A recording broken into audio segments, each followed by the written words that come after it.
What's going on, my friends? Today we're taking a look at a super cool watch from Vostok. This is the K28, and I had no idea it existed until last week.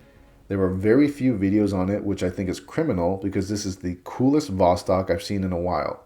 It's not perfect, and I would even say that some of you might consider this an objectively bad watch, but despite all of the objective facts, I still absolutely love it and want to share it with you guys. But before we do, let's knock out the wrist check. Today I have the Marathon GSAR. I figured it would be fun to have a US service watch on while reviewing a Russian service watch and host a miniature Cold War on my table here. And without further ado, let's get right into it. Starting off with price, I bought this online for $103, which I think is absolutely incredible. To me, $100 is affordable, and a $100 automatic watch is just an excellent value, especially for a watch with this much character. For the dimensions, there they are on the screen. Nothing too crazy here, but you might notice that it's a chonky little bastard despite the diameter. All I gotta say is that it doesn't look out of place. Between the lug-to-lug and the visual diversity from the different levels on the watch, the thickness blends in well and I don't notice it.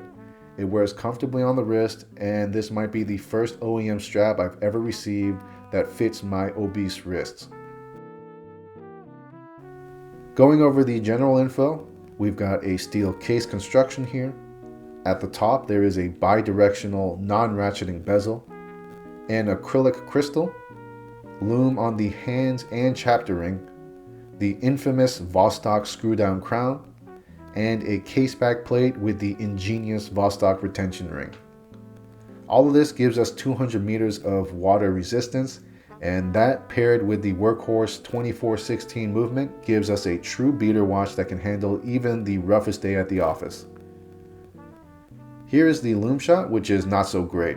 I'm pretty sure Vostok uses the most basic zinc sulfide solution for their lume, so you're probably going to get a solid 15 minutes of detectable glow here. If lume is your priority, do not get this watch. The lume may not be great, but the dial is. It's got that clean style just oozing with military undertones. And if that's your bag, then you're really gonna like this one. The contrasting colors of black, yellow, old radium, and white give us that classic soldier vibe.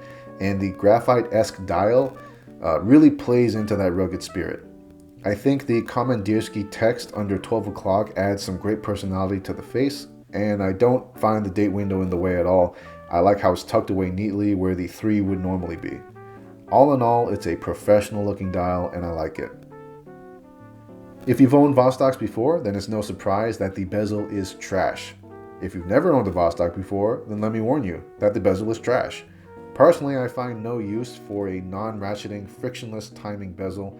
Perhaps you could make the argument that it's better to have that than nothing at all, but that's a weak argument and it's not hard to implement a ratcheting system.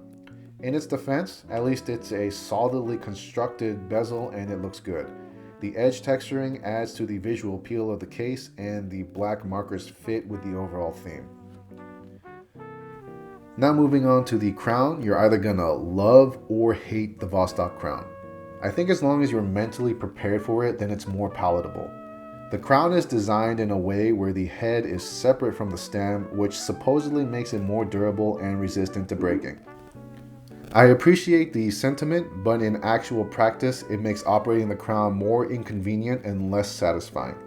I like the feeling of a solid crown, and that is not what you get here.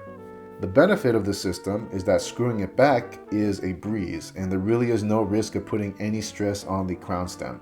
So there is value here. The value comes from a system that was specifically designed for a purpose. So if you're able to appreciate the engineering that went into this, then you'll be able to look past the unpleasant operating experience. If not, then it is what it is. I don't know what else to tell you.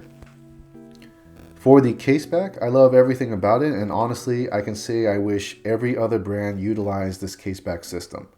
Usually you've got a threaded case back that you screw into the case, and what I hate about that is if you're not careful, you can either damage the gasket or the gasket will move while screwing in the case back and you won't get a proper watertight seal. Vostok completely avoids this issue by having the threads and case back as two separate components. So what we have here is a gasket, a case back plate, and then a threaded retention ring that secures everything together, and it's such a simple and ingenious design that has just got to make you smile. Aesthetically, it's great also. You've got the coat of arms of the Ministry of Defense and the simple brushing, while simple, effectively does its job in both presentation and longevity. The strap is just a standard Zulu strap, nothing much to talk about here. I do really like how they designed the lugs for the strap though.